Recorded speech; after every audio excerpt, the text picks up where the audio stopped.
જય શ્રી કૃષ્ણ મિત્રો। તો આજના વિડીયોમાં આપણે જાણીશું શ્રી કૃષ્ણની ઐશ્વર્ય શક્તિનો પરાજય કેવી રીતે થયો। તો ચાલો શરૂ કરીએ આજનો વિડીયો। બીજા દિવસનો સૂર્યોદયથી સૂર્યાસ્ત સુધીનો સમય ભરચક કાર્યક્રમો વચ્ચે ક્યાં પસાર થઈ ગયો એની દ્વારિકાના રાજમહેલમાં વસતા શ્યામ સુંદરના સ્વજનોને ખબર પણ ન પડી। હજી તો રૂકમણીજી કૃષ્ણ ભવનના નીચેના કક્ષમાંથી સવારે જાગૃત થઈને સ્વામીનાથ અને નારદજી શૈયા ત્યાગ કરી નીચે પધારે એ પહેલા તો નાહી ધોઈને પરવારી જવા રૂકમણી ભવનમાં પગ મૂકે છે।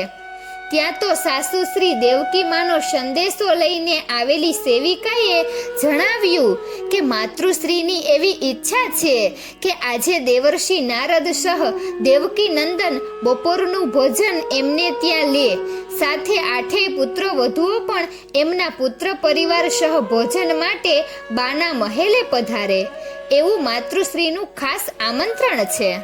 સેવિકાએ વાતમાં એ પણ જણાવી દીધું કે માતેશ્વરી રોહિણીમાં સુભદ્રાજી અને દાઉજી પણ આજના ભોજન સમારંભમાં સામેલ થનાર છે અને ઉમેર્યું કે સુભદ્રાજીએ ખાસ આપના માટે સંદેશ મોકલ્યો છે કે મહારાજ દરબારમાં જવા રવાના થાય કે તરત જ આપ સૌ રાણીઓને સાથે તેડીને જેમ બને તેમ જલ્દી દેવકી ભવન પર પધારશો। આપ સૌ સાથે તેઓ કેટલીક જરૂરી વાતચીત કરવા માંગે છે। રૂકમણીજીના આનંદનો તો પાર રહ્યો નહીં। આજે કેટલા લાંબા સમય પછી દ્વારિકાના રાજમહેલમાં સહકુટુંબ ભોજન સમારંભ યોજાઈ રહ્યો છે। છેલ્લે પોતાના પૌત્ર અનિરુદ્ધના ઓખા સાથે લગ્ન થયા એની ખુશાલીમાં સૌએ સમૂહ ભોજનનો આનંદ માણેલો। ત્યાર પછી તો એવી દુઃખદ ઘટનાઓ યાદવ વંશમાં અને રાજકુળમાં બનતી ગઈ કે સૌની નીંદ હરામ થઈ ગઈ।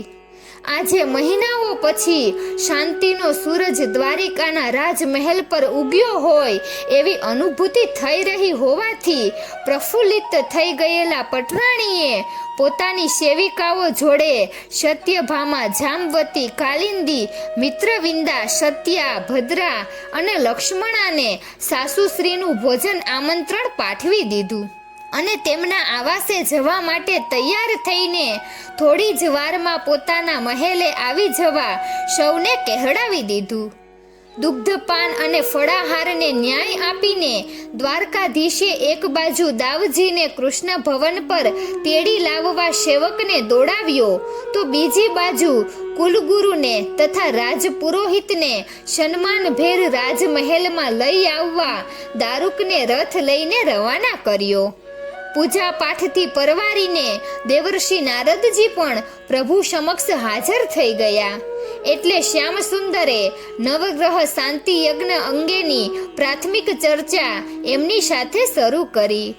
એટલામાં તો દાવજી, રાજપુરોહિત અને કુલગુરુ આવી જતા શ્યામ સુંદરે સૌની સમક્ષ તાત શ્રી વસુદેવજીની નવગ્રહ શાંતિ યજ્ઞ કરવાની ઈચ્છા જાહેર કરી। સાથે એ પણ ઉમેર્યું કે યોગાનુયોગ દેવર્ષિ નારદજી દ્વારિકામાં પધાર્યા છે ત્યારે આ શાંતિ યજ્ઞ એમની અધ્યક્ષતામાં થાય એવી તાતશ્રીની મહેચ્છા છે, જેનો દેવર્ષિ નારદજી સ્વીકાર કરે એવી હું સમસ્ત યાદવ કુળ વતી વિનંતી કરું છું। આપ સૌ પણ મારી આ દરખાસ્તને અનુમોદન આપશો એવી હું આશા વ્યક્ત કરું છું। દ્વારકાધીશે જ્યાં આટલું કહ્યું ત્યાં તો અત્યંત પ્રસન્ન થયેલા કુલગુરુ અને રાજપુરોહિતજીએ આ તો સોનામાં સુગંધ ભળવા જેવું ગણાય। પ્રભુ, અમારું આવું સદભાગ્ય ક્યાંથી? નારદજીની સાનિધ્યમાં અમને આવું પુણ્ય કાર્ય કરવાની તક મળે એમ કહીને ઊભા થઈ તે બંનેએ દેવર્ષિ નારદજીનો ચરણ સ્પર્શ કર્યો। દાવજીએ પણ એમનું અનુકરણ કર્યું। વિનમ્ર અને સૌજન્યશીલ નારદજીએ પ્રભુને પ્રણામ કરતા કહ્યું, હું તો આને મારું અહોભાગ્ય સમજું છું કે ભગવાન દ્વારકાધીશની નિશ્રામાં દ્વારકાપુરીના રાજમહેલના પ્રાંગણે ઉજવાતા આ શાંતિ યજ્ઞમાં ભાગ લેવાની અને એ નિમિત્તે પ્રભુની સેવા કરવાની અણમોલ તક મને પ્રાપ્ત થશે.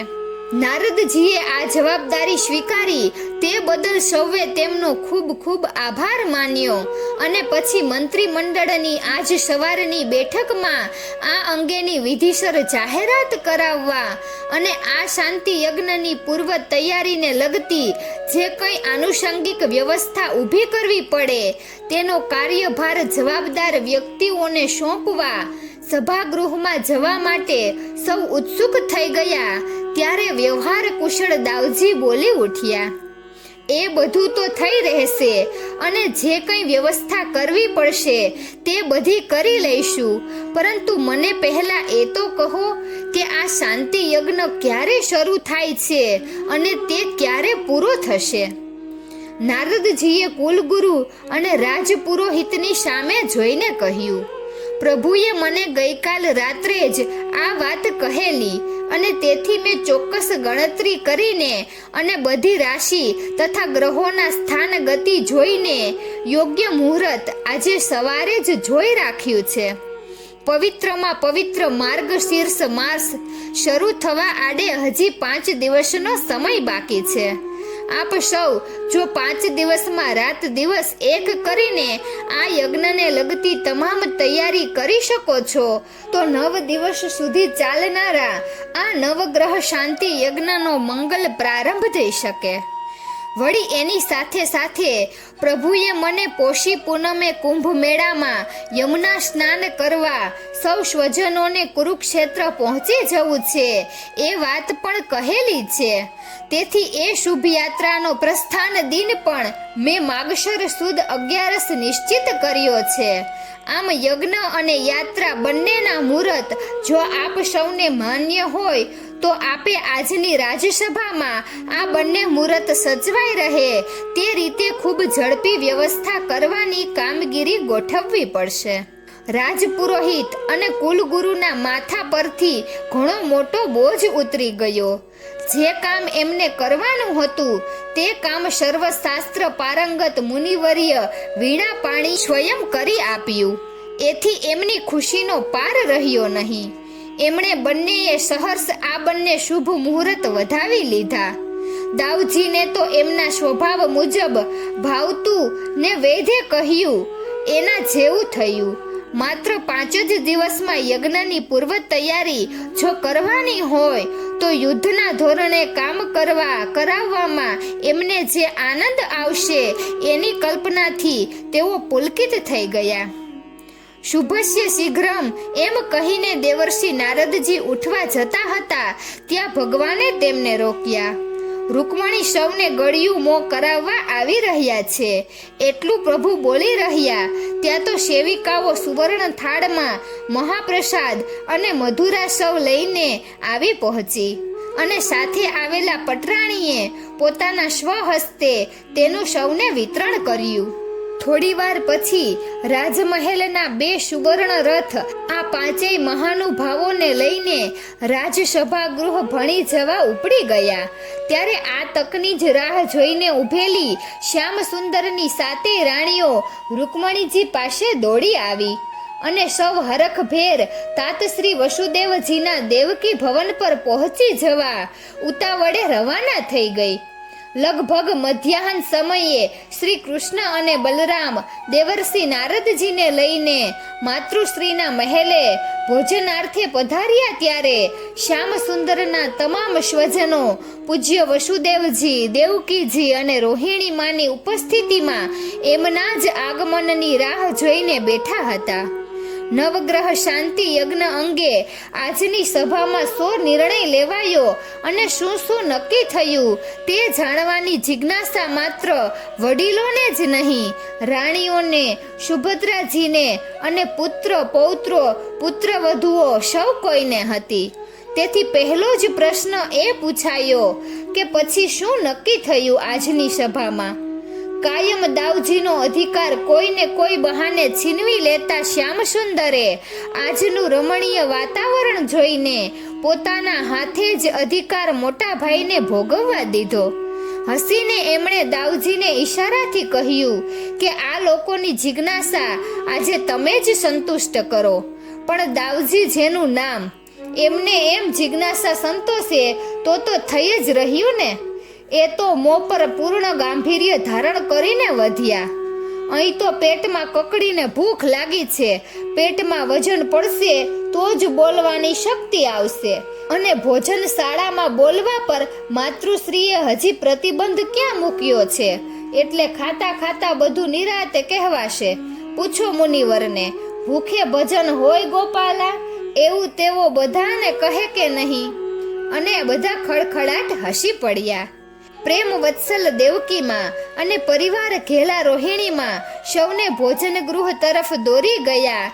અને જમતા જમતા દાઉજીએ જે સમાચાર આપ્યા તેનો સાર એટલો જ હતો કે માગશર સુદ એકમથી નોમ સુધીના 9 દિવસો સુધી યોજાનાર આ નવગ્રહ શાંતિ યજ્ઞમાં દરરોજ ક્રમશઃ એક પછી એક ગ્રહદેવની શાંતિ માટેનો સ્ત્રોત પાઠ થશે, જેના સ્તોતા પણ રોજ રોજના અલગ અલગ હશે. અને આમંત્રિત ઋષિગણમાંથી દેવર્ષિ નારદજી નક્કી કરે તે ઋષિવર જે તે દિવસના મુખ્ય સ્ત્રોતા બનશે. આ સમગ્ર યજ્ઞ કાર્યના મુખ્ય અધિષ્ઠાતા તો પૂજ્ય નારદ મુનિ જ છે, પરંતુ તમામ ઋત્વિજનો અને પુરોહિતોનું નેતૃત્વ કુલગુરુ પોતે સંભાળશે. અને રાજપુરોહિતજી યજન યાજનની તમામ વિધિના કરતા હરતા રહેશે. 9 દિવસના આ યજ્ઞ સત્ર દરમિયાન યજ્ઞશાળાની અને 9 યજ્ઞ દેવીઓની સુરક્ષા જવાબદારી સેનાધિપતિઓને સોંપી છે.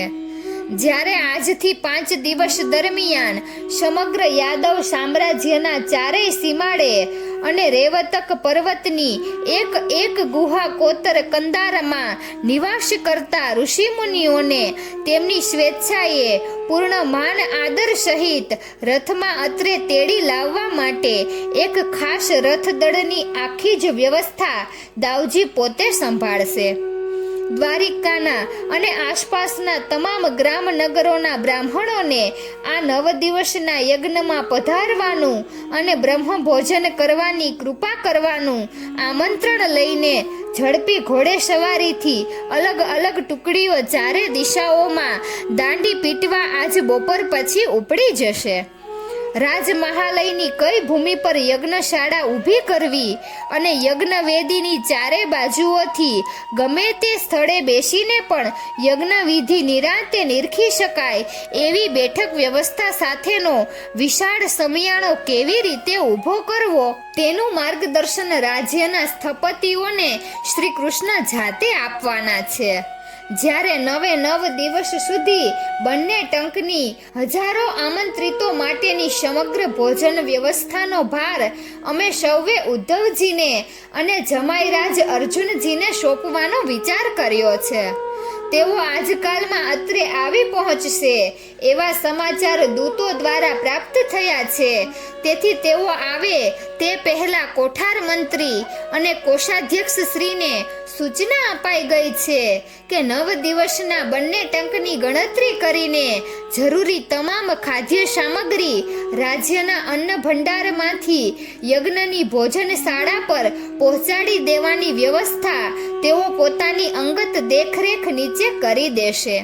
અને છેલ્લે સ્નેહી સ્વજનોના આમંત્રણની વાત કરીએ તો સમસ્ત યાદવ કુળને સહકુટુંબ પુત્ર પરિવાર સહિત દ્વારિકા પધારવાના આમંત્રણો તૈયાર થઈ રહ્યા છે. એટલું જ નહીં, એમના સૌના નિવાસની પણ સંપૂર્ણ વ્યવસ્થા કરવાની જવાબદારી જે તે યોગ્ય અધિકારી સામંતને સોંપાઈ ગઈ છે. શ્યામ સુંદરના અને મારા તથા પ્રદ્યુમ્ન, અનિરુદ્ધ વગેરેના શાસ્ત્રી પક્ષના સગાઓને અત્રે તેડી લાવવા માટે ઝડપી ઘોડે સવાર અને સાંઢળી સવાર આવતીકાલે વહેલી સવારે ઉપડી જાય એવી વ્યવસ્થા પણ થઈ ગઈ છે. દાવજી દ્વારા આ બધી વિગત પૂર્ણ માહિતી પ્રાપ્ત થતા શ્યામ સુંદરનો સમસ્ત પરિવાર હર્ષોલ્લાસથી આનંદિત થઈ ઉઠ્યો. સવિશેષ ખુશી તો તાત શ્રી વસુદેવને થઈ, કેમ કે કુરુક્ષેત્રના ભીષણ સંહારની આગમાં પુત્રી સુભદ્રાનો સુખી સંસાર જે રીતે નષ્ટભ્રષ્ટ થઈ ગયો તે જાણ્યા પછી અને ધૃતરાષ્ટ્ર ભાર્યા સતી ગાંધારીએ શ્રી કૃષ્ણને આપેલ શાપની વાત સાંભળ્યા પછી તો આ વટવૃક્ષ સમા યાદવરાય વસુદેવ ભીતરથી સાવ ભાંગી પડ્યા હતા. પોતે મહાજ્ઞાની અને તત્વવેતા હતા, તેથી કાળની ગતિ અને ભાગ્ય નિર્માણને હસ્તે મુખે વધાવી લેવા માટેની જેટલી પરિપક્વતા ભલે તેમનામાં હતી, છતાં માનવ સ્વભાવવશ જે મોહ મમતા અને પારિવારિક સ્નેહ સંબંધથી પોતે બંધાયેલા હતા, તેમના ક્ષેમ કુશળની તેમને સદૈવ ચિંતા રહે એ સ્વાભાવિક હતું. તેથી પોતાની બંને પત્નીઓ દેવકી અને રોહિણી સમક્ષ તેઓ અવારનવાર જે ઈચ્છા પ્રદર્શિત કર્યા કરતા હતા, એકાદ શાંતિ યજ્ઞ જેવું મારી નજર આગળ થઈ જાય તો મારા મનનો અજંપો અને માનસિક અશાંતિ ઠંડા પડે. દેવયોગે આ સ્વપ્ન સાકાર થવાની સંપૂર્ણ યોજના ઘડાઈ ગઈ છે. તે જાણ્યા પછી તાતશ્રી અને બંને માતૃશ્રીએ રામ અને શ્યામને અંદરના આશીર્વાદ પાઠવ્યા. ભોજન બાદ પારિવારિક સ્નેહ મિલન દરમિયાન દાવજીએ અને કૃષ્ણે સૌને આનંદ થાય એવી કેટલીક વાતો કહી અને વચ્ચે વચ્ચે દેવર્ષિ નારદજીએ પણ પ્રભુના પરિવાર સાથે ઓતપ્રોત થઈ જવા પોતાનું દેવાંશીપણું થોડીવાર બાજુએ મૂકીને એવી જ્ઞાન ગમ્મત કરાવી કે સૌ કોઈએ સાત્વિક આનંદ સાગરમાં 1-2 કલાક સુધી મનભર મહાલ્યા. ઉઠતા દાવજીએ પટરાણી રૂકમણી તથા બહેન સુભદ્રાને એક વિશેષ જવાબદારી સોંપી અને તે 9 દિવસના બંને ટક કઈ ભોજન વાનગી આમંત્રિતોને જમાડવી તેની એક સુવ્યવસ્થિત યાદી તૈયાર કરવાની. તેમણે પોતાની પત્ની રેવતીને તથા ભૈયા શ્રી કૃષ્ણની અન્ય 7 રાણીઓને અનુરોધ કર્યો કે તેઓ પણ આ કાર્યમાં પૂર્ણ સહકાર આપે, જેથી સાંજે યજ્ઞ સ્થળે ભૂમિપૂજનની પૂર્વ તૈયારી માટે કોષાધ્યક્ષ શ્રી, કોઠાર મંત્રી અને ભોજનશાળાના મુખ્ય મહારાજ શ્રી પણ પધારવાના છે. ત્યારે તેમને એ વાનગી સૂચિ આપી દેવાય અને એ પ્રમાણે જે ખાદ્ય સામગ્રી એકઠી કરવાની હોય તે તેઓ આ 4 દિવસ દરમિયાન કરી શકે. જરૂરી સૂચનાઓ આપીને દાવજી તથા શ્યામસુંદર દેવર્ષિ નારદજીને લઈને હવે કૃષ્ણ ભવન તરફ ગયા, કેમ કે ત્યાં અત્યારે મંત્રીગણ અને આગેવાન યાદવોની એક ખાસ બેઠક તેમણે આગામી વ્યવસ્થા માટે બોલાવી હતી. યોજના પ્રમાણે બપોરની બેઠકમાં બધું શાગોપાગ પાર પાડ્યું. આવતીકાલે સવારે પ્રથમ ચોઘડિયામાં દેવર્ષિ નારદજીના વરદસ્તે યજ્ઞશાળાનું ભૂમિપૂજન કરવાનો કાર્યક્રમ ગોઠવાઈ ગયો. એ મંગલ પ્રસંગે વિશાળ સંખ્યામાં ઉપસ્થિત રહેવા દ્વારિકામાં વસતા સમસ્ત યાદવોને, નગરના અગ્રગણ્ય શ્રેષ્ઠીઓને, સારસ્વતોને અને રાજ્યના તમામ અધિકારોને સ્નેહભર્યા નિમંત્રણો પાઠવી દેવાયા. બેઠકને અંતે સૌએ શ્યામસુંદર અને દાવજીની સાથે પગે ચાલીને રાજમહેલના પ્રાંગણનું એક ચક્કર માર્યું અને સર્વસંમતિથી યજ્ઞશાળા, અતિથિ કક્ષ, સભાખંડ, વિશ્રામ ભુવન, ભોજનશાળા અને અન્ય જરૂરિયાત પ્રમાણેના નાના મોટા સમિયાણા ક્યાં બાંધવા તેની જગ્યાઓ પર મુકરર થઈ ગઈ. હાજર રહેલ અધિકારી વર્ગને આવતીકાલથી યુદ્ધના ધોરણે આ ભગીરથ કાર્ય આરંભી દઈને અમાવાસ્યાની બપોર સુધીમાં સુશોભિત સમિયાણા પરિપૂર્ણ કરવાના આદેશ પણ અપાઈ ગયા. આમ આજે જ્યારે ભગવાન સૂર્યનારાયણે પોતાના આજના આખરી કિરણો વડે દ્વારિકાની ગગનચુંબી ઇમારતોનો પાર સ્પર્શ કરીને ભગવાનની આ નગરીને ભાવભીના વંદન કરી અરબ સાગરમાં ડૂબકી મારી, ત્યારે ધીરે ધીરે સૌએ પોતપોતાના આવાસે જવાની શ્યામ સુંદર પાસે અનુજ્ઞા માંગી. દાવજી સહિત સૌના વિદાય થયા પછી ભગવાન શ્રી કૃષ્ણે પૂર્ણ સંતોષ અને આનંદથી પોતાના પ્રિય ભક્ત નારદજીના ખભા પર હાથ મૂક્યો અને ભક્ત સાથે ભગવાન દ્વારકાધીશ સીધા રૂકમણી ભવન પર પધાર્યા.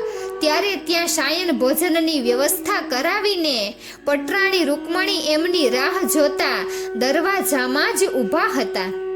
સાયન ભોજનના અલ્પાહારને ન્યાય આપીને પ્રભુ નારદજી સાથે હળવો વાર્તા વિનોદ કરી રહ્યા હતા. ત્યારે પ્રભુના સ્વાસ્થ્યની સદૈવ ચિંતા રાખતા રાણી રૂકમણીએ હળવેથી વચ્ચે પૂછી લીધું કે આજ તો સવારથી આપે સહેજ પણ આરામ લીધો નથી. આપના શયન કક્ષના રાત્રિ વિશ્રામની પૂર્ણ તૈયારી મેં કરાવી રાખી છે. આપ સૂતા સૂતા દેવર્ષિ સાથે વાતો કરવી હોય તો કરી શકશો, અને જો વહેલું શયન કરી જવું હોય તો તેમ પણ કરી શકશો. સવારે પાછું વહેલું ઉઠવાનું પણ છે. અંતર્યામીએ હસીને નારદજી સામે જોયું અને પછી પટરાણીના મનનો ભાવ સમજી ગયેલા યાદવેન્દ્ર સસ્મિત બોલ્યા, કેમ તમે આજે ત્યાં નથી આવવાના દેવી?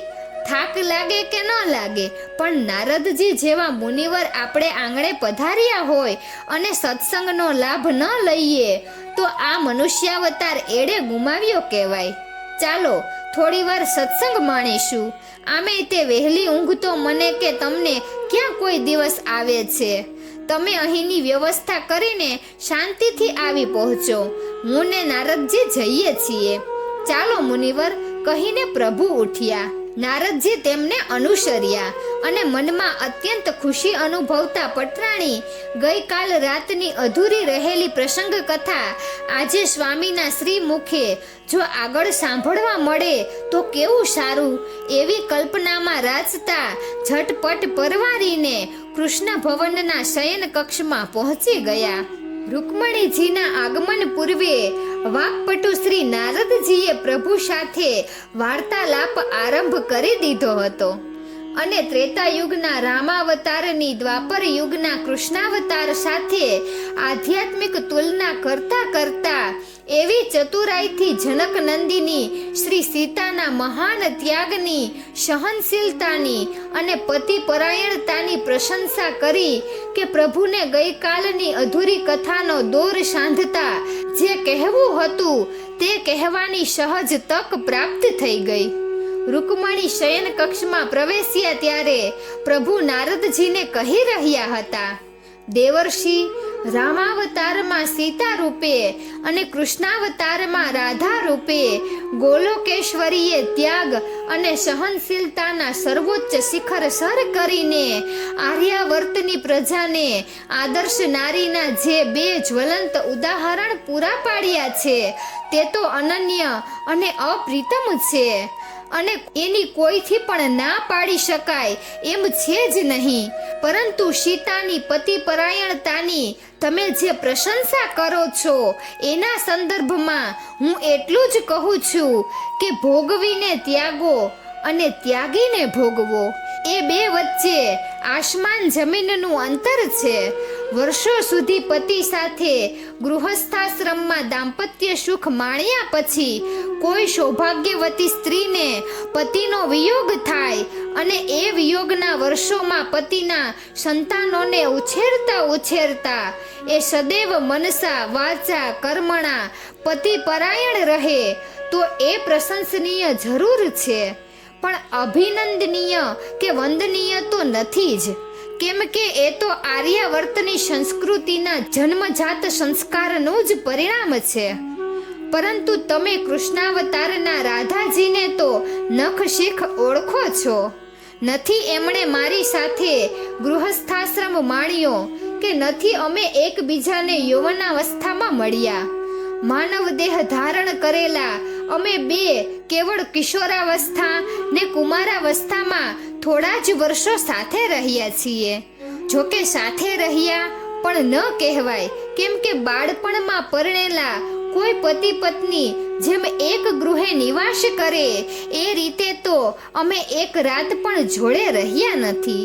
હા, દેવર્ષિ નારદ, એક તમે અને બીજા ગોલોક વિષ્ણુ લોકના સૌ દેવી દેવતાઓ જે ઘટનાના સાક્ષી છો તે ઘટના મુજબ વ્રજભૂમિના ભાંડીર વનમાં ખુદ બ્રહ્માજીએ પ્રગટ થઈને શ્રી રાધાના પિતા તરીકે હવનના અગ્નિની સાક્ષીએ મારું અને શ્રી રાધાનું લગ્ન કરાવ્યું, અમારો હસ્તમેળાપ કરાવ્યો, મારી પાસે સપ્તદીના 7 મંત્રો બોલાવ્યા, શ્રી રાધા પાસે પણ મંત્રોનું ઉચ્ચારણ કરાવ્યું અને ત્યારબાદ શ્રી રાધાજીએ મારા કંઠમાં પારિજાતક પુષ્પની વરમાળા પહેરાવી.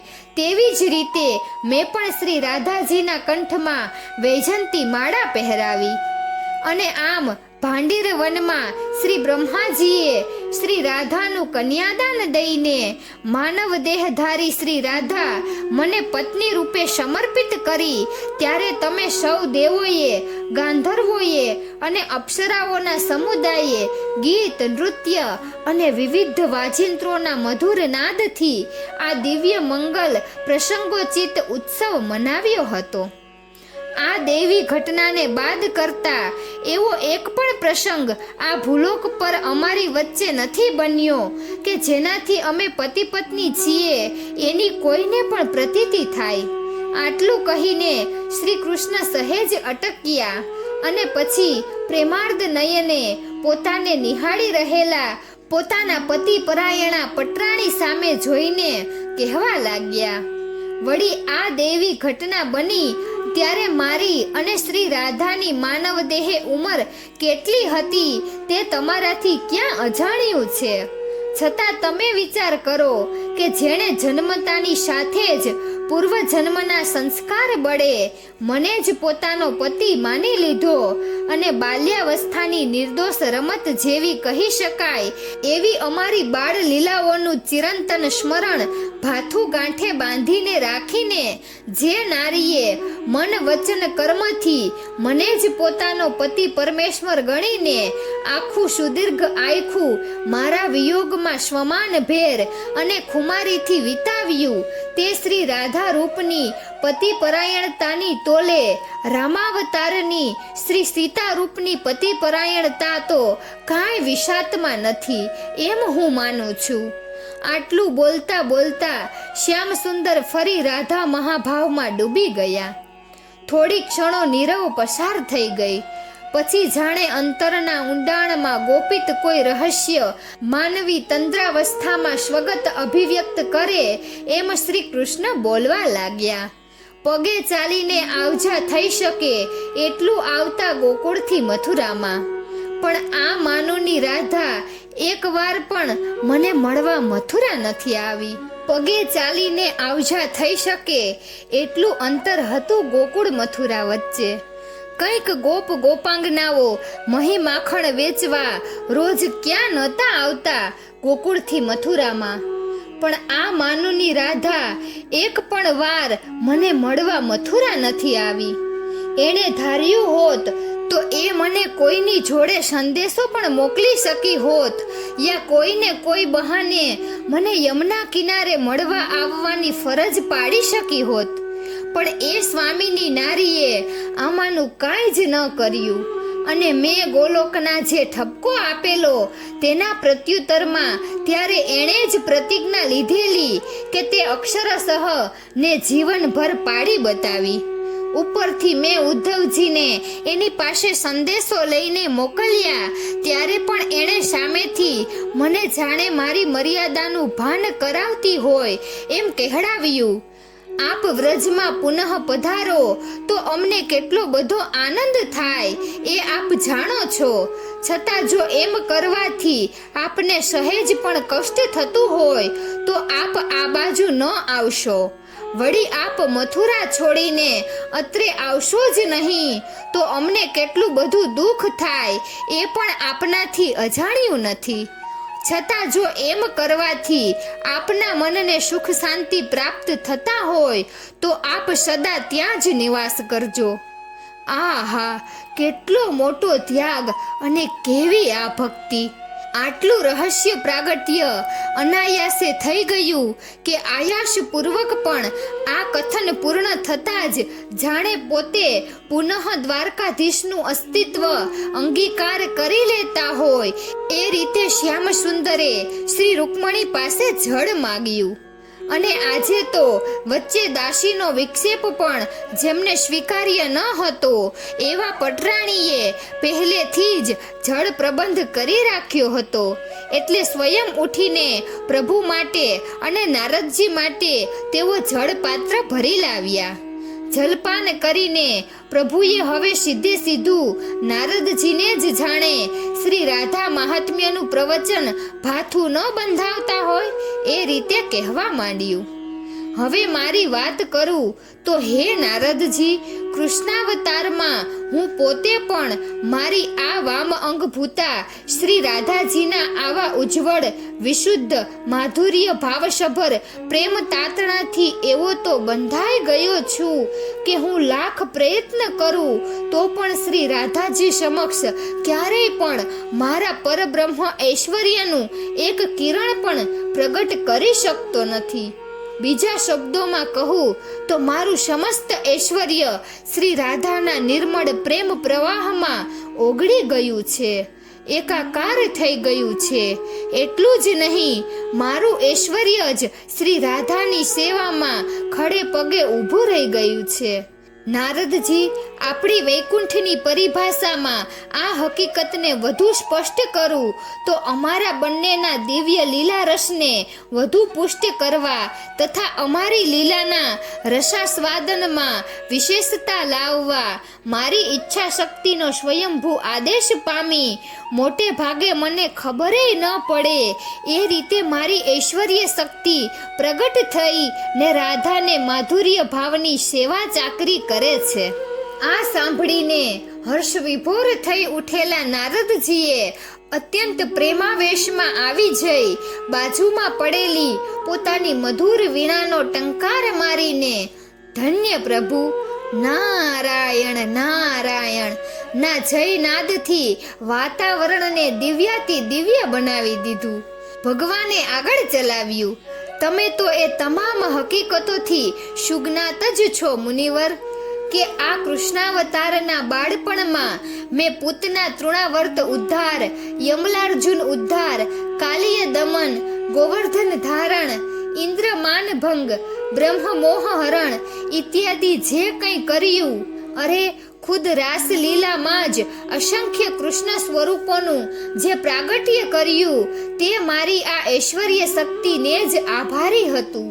અને કેવળ વ્રજભૂમિની જ પ્રજા નહીં, ઉત્તરીય આર્યવર્તની સમસ્ત જનતા અને રાજવંશી શાસકો પણ આ મારી કોઈ માયાવી શક્તિ છે એમ સમજીને મારાથી પ્રભાવિત થઈ ગયા હતા. પરંતુ વીણા પાણી, તમને એ જાણીને ખરેખર નવાઈ લાગશે કે મારી દિવ્ય ઐશ્વર્ય શક્તિનો તત્કાલીન વ્રજવાસી ગોપ ગોપાંગનાઓ પર કોઈ પ્રભાવ પડતો ન હતો. તેઓ તો મારામાં ઐશ્વર્યનો એક અંશ પણ જોઈ શકતા ન હતા. અરે, જોવા માટે ટેવાયેલા જ ન હતા. એ તો મને સદૈવ અને અહર્નિશ એમનો પ્યારો દુલારો વ્રજેન્દ્ર નંદન બંસીધર કનૈયો જ માનતા હતા. અરે, કેટલીક વાર તો નજરો નજર મારી ઐશ્વર્ય શક્તિ જોવા છતાં શુદ્ધ માધુર્ય ભાવથી ભરેલા એમના હૈયા મારામાં કશું પણ અસામાન્ય, અસાધારણ, કલ્પનાતીત દિવ્ય તત્વ જોઈ શકતા જ ન હતા. અને સંભવતઃ ક્યારેક પણ એમના ચર્મચક્ષુ દ્વારા એમનાથી મારા ઐશ્વર્ય રૂપનું જરા જેટલું પણ દર્શન થઈ જતું તો હે નારદજી, તેઓ તેમની વચ્ચે પાસે સામે જ ઊભેલા મને એમના પ્રિયતમ મુરલી મનોહરને શ્યામ સુંદર ન માનતા કોઈક બીજો જ માની લેતા હતા. આટલું કહીને શ્યામ સુંદર પ્રસન્ન ચિત્તે હસી પડ્યા. પછી બોલ્યા, હે પ્રિય નારદ, આ હકીકતનું શબ્દો દ્વારા હું જેટલું પણ વર્ણન કરું તેટલું ઓછું જ પડે. એમ હોવાથી તમારી જિજ્ઞાસા સંતોષવા હું હવે પેલો દિવ્ય અને તદ્દન સત્ય પ્રસંગ જ કહી દઉં, જેની શરૂઆત મેં ગઈકાલ રાત્રે કરેલી. મને ખાતરી છે કે એ પ્રસંગ સાંભળ્યા પછી શ્રી રાધાની સખી વિશાખાએ સૂર્યપત્ની છાયાદેવીને જે ગૂઢ જ્ઞાનાત્મક રહસ્ય કહ્યું તે કેટલું યથાર્થ હતું તેની તમને પ્રતીતિ થઈ જશે. મેં ગઈકાલે કહેલું તેમ ગોપી સમૂહની મૂળ સ્વરૂપા શ્રી રાધા સાથે એકાંતમાં રાસ વિહાર કરવાની સ્વરૂપમય સ્ફુરણા થઈ આવતા મેં ખાનગીમાં શ્રી રાધા સમક્ષ આ ઈચ્છા પ્રગટ કરી અને એના પેલા પ્રેમ નિકુંજમાં ઝટપટ આવી જવાનો ઈશારો કરીને હું એકાએક રાસ સ્થળેથી અંતર ધ્યાન થઈ ગયો. આ બાજુ ગોપ સુંદરીઓએ મને એમની વચ્ચે જોયો નહીં એટલે એ તો આકુળ વ્યાકુળ થઈ ગઈ અને મને શોધવા લાગી. કેટલીક ગોપીઓ મારું નામ દઈને મોટેથી મને પોકારવા લાગી તો કેટલીક નિરાશ થઈને ભૂમિ પર પછાડ ખાઈ આક્રંદ કરવા લાગી. એમાંથી કેટલીક ગોપીઓ મને શોધતી શોધતી હું જે નિકુંજમાં સંતાઈને શ્રી રાધાની રાહ જોઈ રહ્યો હતો તે નિકુંજ આગળ આવી ગઈ. એમને શંકા થઈ ગઈ કે માન ન માન પણ હું આ નિકુંજમાં જ છું એટલે એ તો અંદર આવી. મારી તો કફોટી સ્થિતિ થઈ ગઈ. એક વૃક્ષની આડે છુપાયેલા મને થયું કે હમણાં આ બધી આવીને મને પકડશે અને મને પૂછશે કે રાસ સ્થળેથી અમારો પરિત્યાગ કરીને હે લાલાજી, આ નિર્જન નિકુંજમાં એકલા એકલા શું કરો છો? તો હું શું ઉત્તર દઈશ? અને આટલું વિચારું છું ત્યાં તો એ ગોપાંગનાઓ મારી એટલી નિકટ આવી ચૂકી હતી કે હવે અહીંથી ભાગીને બીજા નિકુંજમાં છુપાઈ જવા જેટલો સમય જ નહોતો રહ્યો. એકાએક મને અંતઃસ્ફુરણા થઈ કે મારે જો બીજા 2 હાથ હોત તો હું ચતુર્ભુજ થઈને મારી જાતને છુપાવી શકત, પણ બીજા 2 હાથ લાવવા ક્યાંથી? નારદજીની આંખો આશ્ચર્યથી પહોળી થઈ ગયેલી જોઈને ભગવાન શ્રી કૃષ્ણ મંદ મંદ હસીને બોલ્યા, તમને નારદજી એવો વિચાર આવતો હશે કે હું માનવ અવતાર ધારી હોવાથી શું મારામાંથી પેલું મારું સ્વરૂપભૂત ઐશ્વર્ય ગાયબ થઈ ગયું હતું? પણ ના, એવું ન હતું. મારામાં પૂર્ણ ઐશ્વર્ય તો ત્યારે પણ હતું જ અને મને વારંવાર એની અનુભૂતિ પણ થયા કરતી હતી. પરંતુ વ્રજભૂમિની ગણો કે વ્રજ સુંદરીઓની વિશેષતા એ હતી કે ત્યાં મારું ઐશ્વર્ય માધુર્યની આડમાં છુપાઈ ગયું હતું. હું સ્વયં શ્યામ સુંદર વ્રજેન્દ્ર નંદન નંદ નંદન યશોદા નંદન વ્રજભૂમિમાં પ્રત્યક્ષ રૂપે તો ના છૂટકે જ મારા ઐશ્વર્યનો અંગીકાર કરતો હતો, પરંતુ મારામાં રહેલી ઐશ્વર્ય શક્તિ આવો કોઈ મોકો મળી જાય તો સેવાનો લાભ લેવાનો ચૂકતી ન હતી. ફલ સ્વરૂપ મારા મનમાં જ્યાં ચતુર્ભુજ થઈ જવાનો માત્ર વિચાર જ જાગૃત થયો કે મારી ઐશ્વર્ય શક્તિએ મારા એ સંકલ્પને સાકાર કરવા મને એ જ ક્ષણે શંખ ચક્ર ગદા પદ્મધારી ભગવાન નારાયણ બનાવી દીધો. બરાબર એ જ વખતે પેલી ગોપાંગનાઓ ત્યાં આવી પહોંચી અને નિકુંજની પુષ્પશૈયા પર પોતાની પ્રાણ વલ્લભ મુરલી મનોહર દ્વિભુજ શ્યામ સુંદરને ન જોતા એ તો હતાશ ઉદાસ થઈ ગઈ. ત્યાં એકાએક એમણે ચતુર્ભુજ નારાયણ સ્વરૂપે મને જોયો અને તરત જ એમના હૈયામાં ઉછળતો થનગનતો પેલો કાંતા ભાવ પ્રિયા ભાવ સંકોચાઈ ગયો, સીમિત થઈ ગયો. તેમણે સૌએ 2 હાથ જોડીને મને નારાયણ રૂપધારી ચતુર્ભુજ વૈકુંઠપતિ શ્રી કૃષ્ણને પ્રણામ કર્યા. મનમાં સ્તુતિ કરી અને ઝડપથી પોતાના શ્યામ સુંદર કનૈયાને શોધવા તેઓ બૂમો પાડતી અન્ય નિકુંજ તરફ દોડી ગઈ. હે નારદજી, ત્યાર પછી થોડી જ ક્ષણોમાં પૂર્વ સાંકેતાનુસાર શ્રી રાધા ત્યાં આવી પહોંચી. ગોપાંગનાઓના ચાલ્યા ગયા પછી પુનઃ નિર્જન નિર્વિઘ્ન બની ગયેલ એ નિકુંજમાં મારી પ્રાણવલ્ભા શ્રી રાધાને આવેલી જોઈને હું અત્યંત પ્રફુલ્લિત થઈ ગયો અને આજે તો ચારે હાથે મારી નિકુંજેશ્વરી રાશેશ્વરી શ્રી રાધિકા સંગ દિવ્ય પ્રણયાનંદની અલૌકિક મસ્તી લૂંટવાનો લાવો લઈશ એવું વિચારીને હું હવે વધારે પ્રસન્નચિત્ત થઈ ગયો. પરંતુ આ શું મુનિવર, મને ખુદને એ જોઈને અત્યંત આશ્ચર્ય થયું કે જેમ જેમ શ્રી રાધા મારી નજીક આવતી ગઈ તેમ તેમ અત્યંત તેજ ગતિથી મારી અન્ય બે ભુજાઓ વિલુપ્ત થઈ રહી હતી. મેં લાખ પ્રયત્ન કર્યો કે અત્યારે કોઈ પણ રીતે હું પ્રિય રાધાને ચતુર્ભુજ સ્વરૂપે જ મારા ચારેય બાહુપાસમાં જકડી લઉં, પરંતુ મારા મનની મનમાં જ રહી ગઈ. મંદ મંદ મલકાતી શ્રી રાધાએ નજીક આવીને જ્યાં મારા પર પોતાની પ્રેમાળ ભાવપૂર્ણ નજર ઠેરવી કે તે જ ક્ષણે હું દ્વિભુજ કૃષ્ણ કનૈયો જ રહી ગયો. મારા પેલા બે બાહુઓ તો ક્યારે નાય અંતર ધ્યાન થઈ ગયા હતા.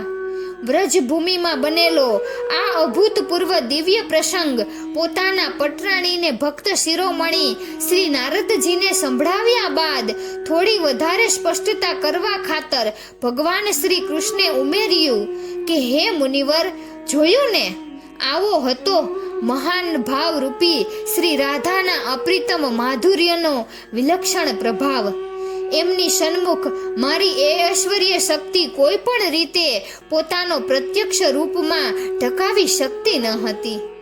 હા, એ પણ સાચું કે અન્ય ગોપ સુંદરીઓનો પ્રભાવ પણ શુદ્ધ માધુર્યમય જ હતો, પરંતુ શ્રી રાધાના મહાભાવની સરખામણીમાં એમનો ભાવ કંઈક અંશે ઊણો યા ઉતરતો હતો. તેથી રાધાની ગેરહાજરીમાં અન્ય ગોપ સુંદરીઓ સામે મારી ઐશ્વર્ય શક્તિ પોતાનો પ્રભાવ અભિવ્યક્ત કરી શકી અને મારી ઈચ્છા શક્તિ યા સંકલ્પનો સંકેત મળતા જ એ સુયોગનો લાભ ઉઠાવવા એણે ગોપાંગનાઓ સમક્ષ મને શ્યામ સુંદરને ચતુર્ભુજ નારાયણના રૂપમાં પ્રગટ કરી દીધો.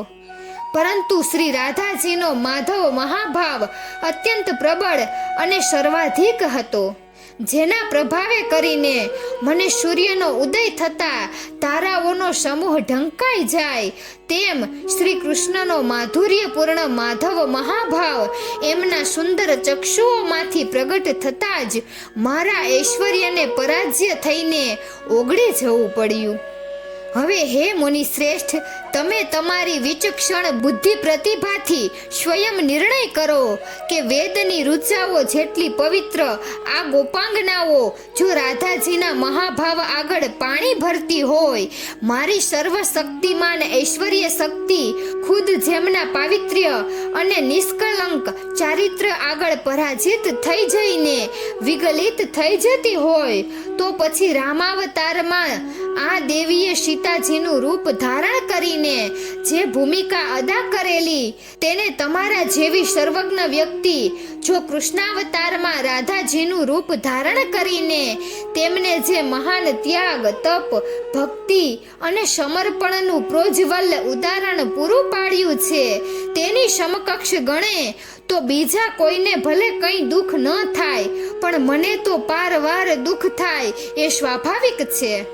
આખરે તો આ સંસાર રૂપી રંગભૂમિ પર આ બંને નારી પાત્રો ભજવનારી મૂળભૂત શક્તિ તો એક જ છે અને તે મારી ગોલોકેશ્વરી શ્રી રાધિકા જ છે. છતાં સ્થળ, સમય અને સંજોગો જોઈને જો આ બંને સ્વરૂપોનું તટસ્થ મૂલ્યાંકન મારે કરવાનું હોય તો હું સીતાજી પ્રત્યે મને પૂર્વ આદર, માન અને ભારોભાર પ્રેમ હોવા છતાં રાધાજીની આજીવન તપશ્ચર્યા, અભૂતપૂર્વ ત્યાગ, સર્વોત્તમ સમર્પણ, યમનાસમ નિર્દોષતા અને ગંગાસમ પવિત્રતા તો યાવત ચંદ્ર દીવા કરો સર્વશ્રેષ્ઠ રહેશે એમ કહ્યા વિના રહી શકતો નથી. ભગવાન વધુ પડતા લાગણીશીલ અને શ્રી રાધામય બની ગયા એ હકીકત હોવા છતાં એમણે શ્રી રાધાજી માટે પ્રશંસાના જે પુષ્પો પોતાના આ જન્મ વિરહી હૃદયમાંથી વેર્યા તેમાં પૂર્ણતઃ સત્યમ શિવમ સુંદરમનો રણકો હતો. એની તો ન નારદજી ના પાડી શકે એમ હતા કે ન લક્ષ્મી સ્વરૂપા રૂકમણીજી. બંનેએ ક્રમશઃ પ્રભુના શ્રી ચરણમાં પ્રણામ કરીને મનોમન વ્રજેન્દ્ર નંદિની શ્રી રાધાજીને સાષ્ટાંગ દંડવટ પ્રણામ કર્યા. તેથી અંતર્યામી અવિનાશ અત્યંત પ્રસન્ન થઈ ગયા.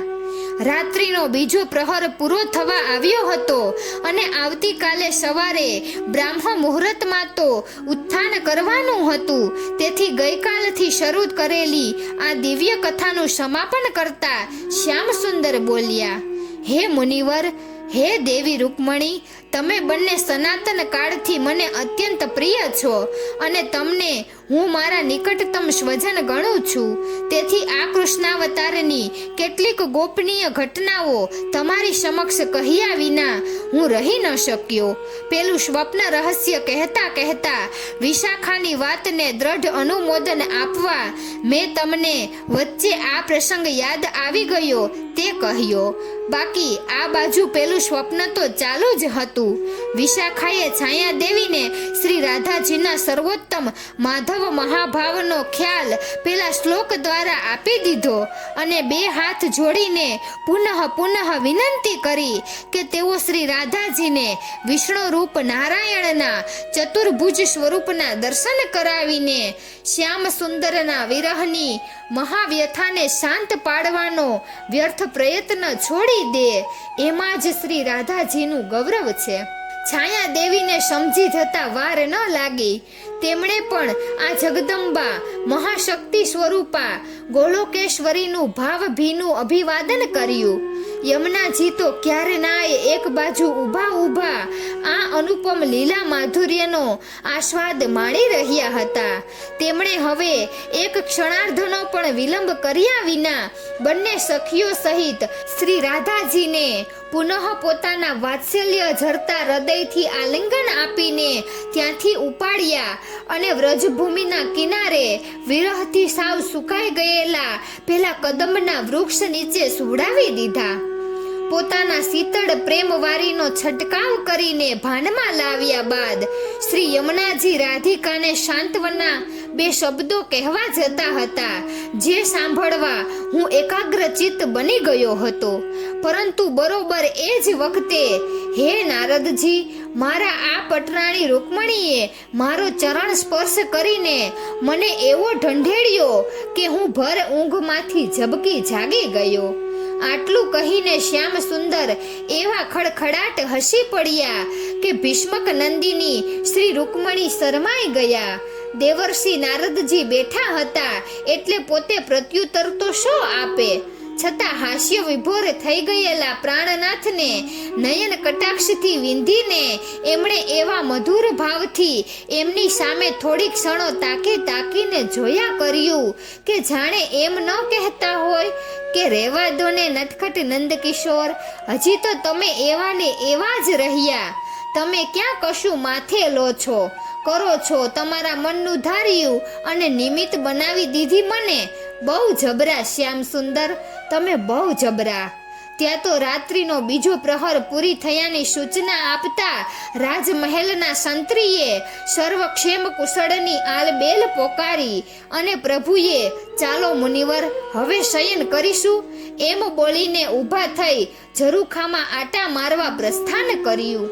સેવિકાને બોલાવીને રૂકમણીજીએ સ્વામીનાથ અને નારદજીના શયન અંગેની બધી વ્યવસ્થા કરાવી દીધી અને પછી ઝરૂખામાં જઈ પ્રભુનો ચરણ સ્પર્શ કરીને તથા નારદજીને પ્રણામ કરીને તેઓ આજે હવે હળવા ફૂલ જેવા થઈ ગયા એના આનંદમાં મલકાતા શયન માટે રૂકમણી ભવનના પોતાના શયન કક્ષમાં જ પહોંચી ગયા. કૃષ્ણ પ્રભુએ શ્રી મુખે કીધો સ્પષ્ટ એકરાર, દ્વાપરમાં શ્રી રાધિકા સર્વોત્તમ અવતાર. મહાભાવ માધુર્યના ગોવિંદ ખુદ ગુણ ગાય, ઈશ્વરનું ઐશ્વર્ય ત્યાં વિગલત થઈ પડે પાય. તો મિત્રો, અહીં શ્રી કૃષ્ણની ઐશ્વર્ય શક્તિનો પરાજયનો પ્રસંગ પૂર્ણ થાય છે. તો આવતા વિડીયોમાં આપણે શ્રી કૃષ્ણની આજીવન બ્રહ્મચારી વિશે જાણીશું. તો તમને આ વિડીયો કેવો લાગ્યો જરૂરથી કમેન્ટ કરજો, અને જો સારો લાગ્યો હોય તો લાઈક અને શેર કરજો, અને અમારી ચેનલને સબસ્ક્રાઇબ કરજો. વિડીયો અંત સુધી જોવા બદલ ખૂબ ખૂબ આભાર. જય શ્રી કૃષ્ણ. રાધે રાધે.